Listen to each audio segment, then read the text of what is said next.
be able to have a separate discussion on the events of last night. And I'm joined by Colonel Bill Bryant, the Director of the Arkansas State Police. And first, I wanted to emphasize that last night, as we've seen in previous nights, we had extraordinary peaceful protests by good citizens of Arkansas, and not just in Little Rock, but also in Fayetteville and other places across Arkansas. And also, as we have seen in other evenings, that as the night progressed, that there are certain elements that took their actions into their own hand and destroyed property and have in times committed acts of violence as well. As I indicated yesterday and on previous occasions, we will not tolerate the destruction of private property and the potential or the expression of violence. We want to make sure that we protect peaceful protest, but we also want to make sure that we have an environment that people are safe in their persons and in their property. And so yesterday, of course, as I have activated the National Guard so that they can support local law enforcement, I signed an executive order that is always done anytime you activate the National Guard, and it sets up a unified command structure. I want to emphasize that this unified command structure recognizes the individual agencies and their line of authority. And so the Sherwood Police Department participated in the unified command yesterday in our operations. And they, of course, report up to the Chief of Police here in Little Rock and North Little Rock. It reports up to the Chief of Police and to the Mayor. That line of authority continues. It is simply that we work together with a plan, and then the orders go out through those different agencies, and that respected chain of command that we respect with the city and with the municipal law enforcement agencies. All of this is the result of the tragic death of George Floyd. And as I've mentioned before, this is inexcusable. It cannot be tolerated. I am pleased that they have brought homicide charges. I expect more charges to be brought in that case, as they should be. And it causes everyone that loves law enforcement and appreciates what they do in public safety to look within ourselves and say, is there something we need to do better? Is there a dialogue that we need to have? Do we need to do more listening? And the answer is certainly we do. And I've started that conversation with members of the community, and I'll continue that conversation. And I want to hear about how we can do better, how we can make sure that we are providing equal justice and that we are not providing any discriminatory law enforcement actions. Last night, we had a combined force of 9 different federal, state, county, and municipal law enforcement agencies that participated in the protection of the protesters and making sure they can exercise their rights and at the same time protecting property. Their goal was to keep the peace, protect the free expression of protesters, and, as I said, to prevent violence. This is done through the unified command that respects the chain of command of each different municipality that participates. And I want to say thank you to the law enforcement agencies that did their job last night. They put themselves at risk. They act with restraint. And as you can see, last night the law enforcement agencies saw the peaceful protests at the Capitol. The curfew came at 8 p.m. and then after the curfew ended, the protesters continued. And they moved to the mansion where there were hundreds of protesters there. There was not any police action. It was respectful, even though it was in violation of the curfew. It was only when the certain elements went to destroy property that law enforcement moved in, as they have the responsibility to do. And I mentioned that they endanger themselves. This right here is a rock, but this is used as a weapon on Monday night against law enforcement, and I'm going to put it on the table, and I hope that each of you will take it. It's not the pebble that you throw into the creek and skip rocks with. This is a weapon, and I hope that you will take a notice of that. That's just an example of what they have to exercise restraint through that kind of elements that challenge them. When I talked about the law enforcement agencies, it was the Arkansas State Police, the Little Rock Police Department, the North Little Rock Police Department, the Sherwood Police Department, the Pulaski County Sheriff's Department, the Arkansas Highway Police, Arkansas Game and Fish, FBI, and DEA coordinating together.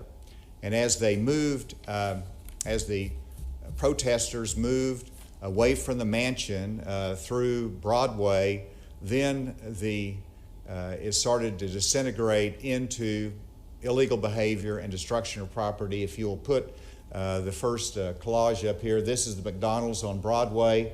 I hope that you can see it, but you can see obviously, one, that there is a large stone that's taken away from here that presumably was thrown through the window and broke the glass of the McDonald's. There might be another picture of this, another picture of it with the stone laying down in the front.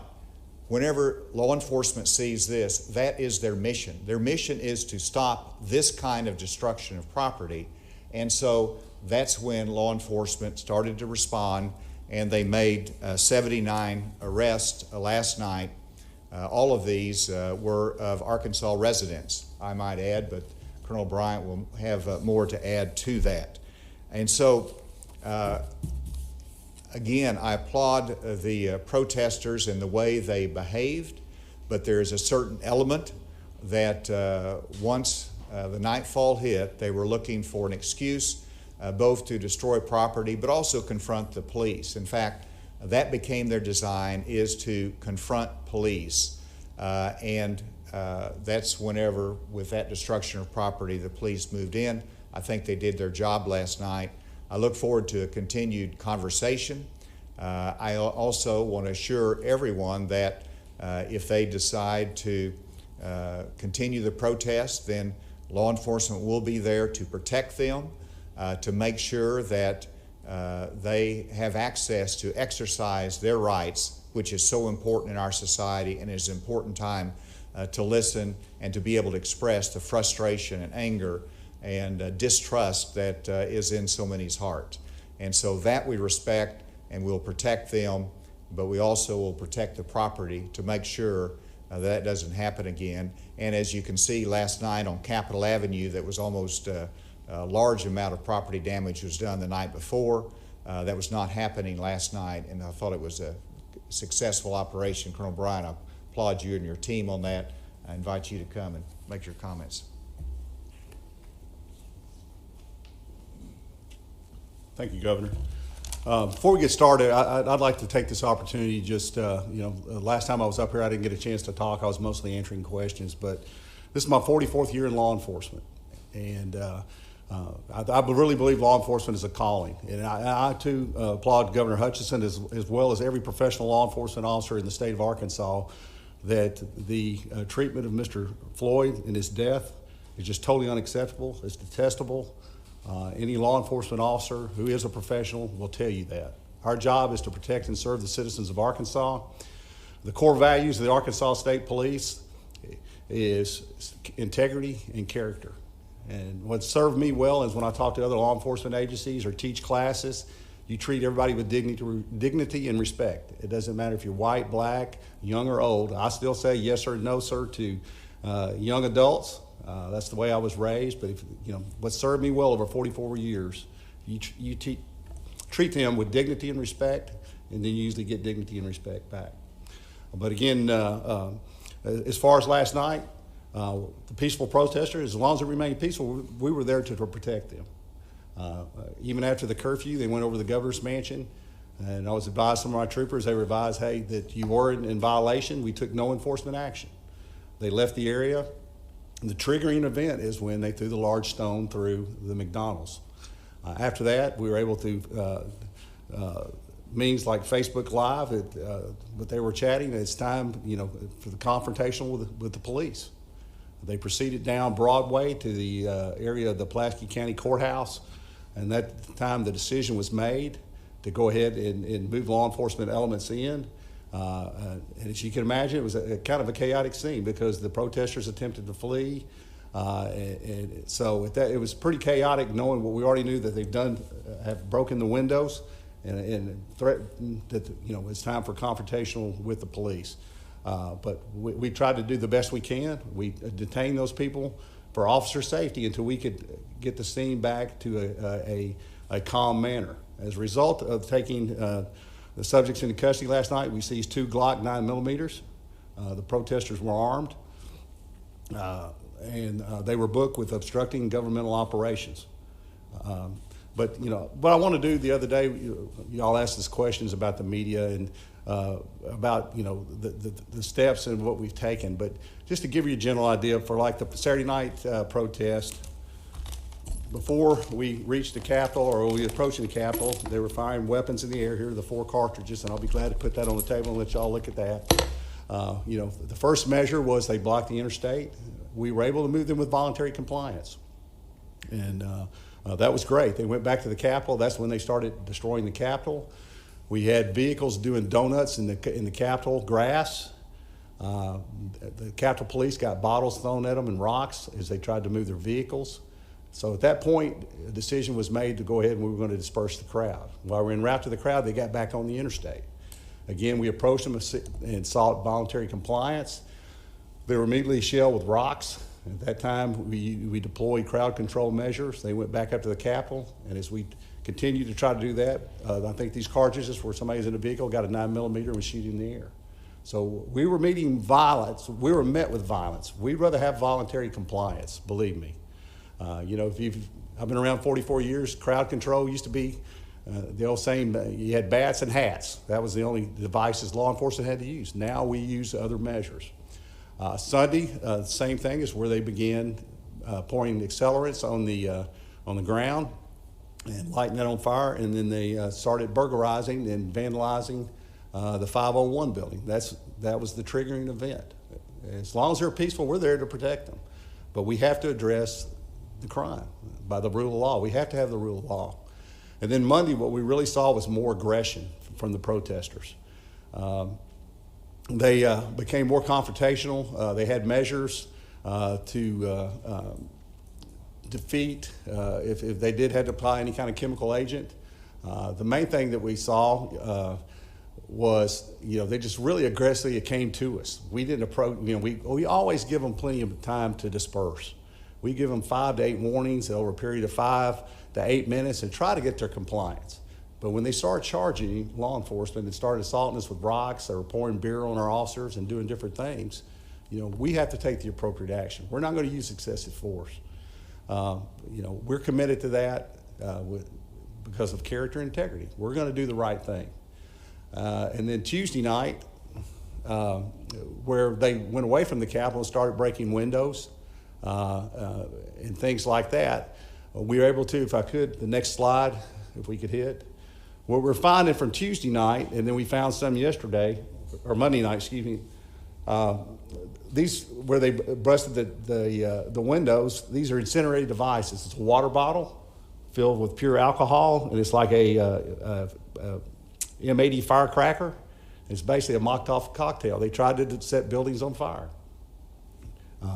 We recovered, go ahead and back up one, please. We recovered another one yesterday. During Monday nights, they actually set buildings on fire. The state police responded with fire extinguishers so the fire department could get there. But, once we dispersed that crowd Monday night, they broke off into splinter groups and began violent acts all over the city. Go ahead and go to the next one. Last night, we recovered things before the protest started last night. That's a sprayer full of gasoline to use to start fires. What was very important last night, and it really helped, I believe, we saw vehicles where they're actually hiding bricks in the grass and the shrubs around the Capitol. They were pre-staging devices to cause destruction. So these are some of the obstacles that the law enforcement is facing. Our job is to enforce the rule of law. We're sworn to, if we see a criminal law violation like that, we want to take action, appropriate action. Last night, there were no crowd-controlled devices used, anything. It was just they were taken into custody. They were at the mansion, reminded of the curfew. They chose not to do it, but we took no enforcement action. They were peaceful. We were trying to work with them and get that accomplished. I believe that's the last of the slides, but what we're going to do is, it was a great team effort last night. I want to applaud the officers. They show great restraint. We want them to be able to exercise their First Amendment rights as long as it's peaceful. And we will protect them while they're doing that. I think I've proved that here. Is 5.5 years of the Director of State Police, as many protests that we've had here at the Capitol.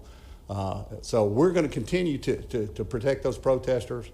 But again, for those who agitate, a lot of the people last night, what we saw were from the local area. We did some, I don't want to get in much detail, we did observe some vehicles from out-of-state tags that were inciting them. A lot of these people you'll see, I think in the press release come out later, they're young adults. Can be influenced easily, but they're very organized. They do counter surveillance on law enforcement, determine where we're set up, do different things. But without getting too much detail, I just want to assure the citizens of Arkansas, we're going to protect you for your First Amendment rights, but we're also going to protect our other citizens from crime, violence, or vandalism. Thank you, Governor. We have a limited amount of time, but we'll take a few questions. When the executive order was signed, and then was there any delay between when it was signed and when it was publicly announced? No, it was. I mean, first of all, it's a fairly. We activate the guard. We sign the executive order. It's very similar to what we've done in previous circumstances, and that was signed yesterday afternoon, and it was put up on the website. Yes. We know at least 3 journalists were part of that group that was detained last night. So can you just tell us what your response is to that? And is there any kind of directive for law enforcement to follow when it comes to protecting journalists when they're out on the job? Well, they need to be protected. I think we all know of one journalist who was harmed very severely the other night and went to the hospital. And so journalists is part of the responsibility of law enforcement to protect in these kind of circumstances. And we recognize that journalists have a job to do, and though they're out there reporting, and it's very important. So I applaud the journalists for that. And they should not be arrested, but they have to be identified. And when they're identified as a journalist, obviously they should go about their business. Yes? How do you know those objects are from protesters? Is that just speculation? Bill? The rocks, one of my troopers was hit in the head with this and picked it up there at the Capitol on Monday night. These were in the same area where the vehicle was observed, where the person pulled the gun out and fired the 4 rounds. Yeah, we have some great peaceful protesters. We do, and we respect that right. But I'm telling you, it has escalated. When you start staging bricks and you have incendiary devices trying to set buildings on fire, that's not peaceful. Next question. Yes. Can you go a little bit more into detail about the motivation of putting the state in a state of emergency? Is that going to be a continuing concern? Well, I'll certainly lift that as soon as we're satisfied that there's not any risk to property or to people. And anytime you're having congregations of hundreds and thousands sometimes of protesters, you're going to have elements that come in. And so during that time, it has been demonstrated, there needs to be a great law enforcement response and capability. And you saw the difference between Monday night and Tuesday night. Monday night, the elements that were violent did their damage. And I said, that's not going to happen again. And so that's the reason that we brought in more, put in the unified command structure. We brought in more law enforcement support, assistance of the National Guard to make sure that we had the resources to protect people and property. Yes. Have we seen any credible threats of any outside organization, Antifa, anybody else like that? And then also, too, have there been any out-of-state arrests made? There has not been any out-of-state arrests made last night or in the previous night that I'm aware of, at least in central Arkansas. And the intelligence is that the out-of-state influencers are here, that they're helping to coordinate, and they're helping to motivate the violent elements. And so, whenever you're from out of state, somehow they have a means of getting other people arrested and not themselves. So they were certainly part of the element that encouraged the strife and the destructive behavior. You said that there was a notable difference between Monday night and last night. Do you attribute that just to ramping up the numbers of law enforcement out there, or were they doing different tactics that you then saw protesters respond less?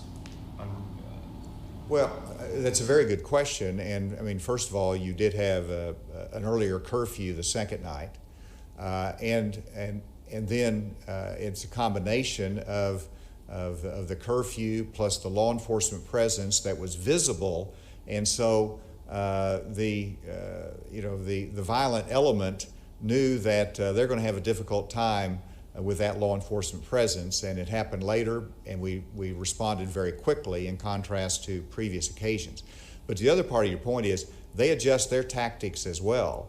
And so there's a lot of potential targets out there, and we have intelligence information as to whether it's a Target store or whether it is a mall that could be the target of looting or this violent element. And so we have to be prepared to deploy law enforcement very quickly, or to pre-position them based upon the information that we might have. But they adjust their tactics as well. One final question. Yes? Can we get a remote question? Does it concern you that they're openly carrying a weapon in front of City Hall right now? Because I've got video of it, some of the protesters. City police went and talked to him because it is legal, he's legal, but he's walking around with it draped, hanging off of his shoulder. Well, it's a concern, even though it is a right and they're doing it legally. It is still something that could provoke a response that we have to worry about, or it could be misused. So certainly I have that concern. One question remotely. Hi, Governor, this is Maureen Glissick with KTV. I wanted to ask you about just the jurisdiction under the state police and state of emergency. It was reported to us last night that a worker from Arkansas Children's Hospital was driving home and was pulled over by a state police trooper, and it was for violating curfew. It was around 10:05 p.m. She showed her hospital credentials, and it took a security guard from Children's to meet her at the site to prove that the credentials weren't fake. So what are people's rights at this point, especially with the curfew in the city of Little Rock, and what are people supposed to do? Can they get pulled over just for violating curfew? Colonel. Maureen, this is Bill Bryant with the State Police. I was just made aware of the incident a while ago. We'll fully investigate it. But the Arkansas State Police has jurisdiction statewide. We have, in all 75 counties, we have the law enforcement authority. I'm afraid to comment or guess, speculate, but what we'll do is we'll get our public information officer after this to get with you, and we'll research the matter and be glad to get back to you. All right, thank you. We have... Okay, but can you tell me, are we going to get pulled over for violating curfew? That's what I'd like to know. I think people need to know that. No, ma'am, that's not going to be our standard practice. Just like last night, we could have stopped everybody in the city of Little Rock. We didn't. I don't know the circumstances, what caused that, but I think we've been very generous, and the governor and I share the same philosophy. If you're peaceful and doing it, you're not going to attract the attention of law enforcement. Thank you all very much. We'll reconvene shortly for the COVID report.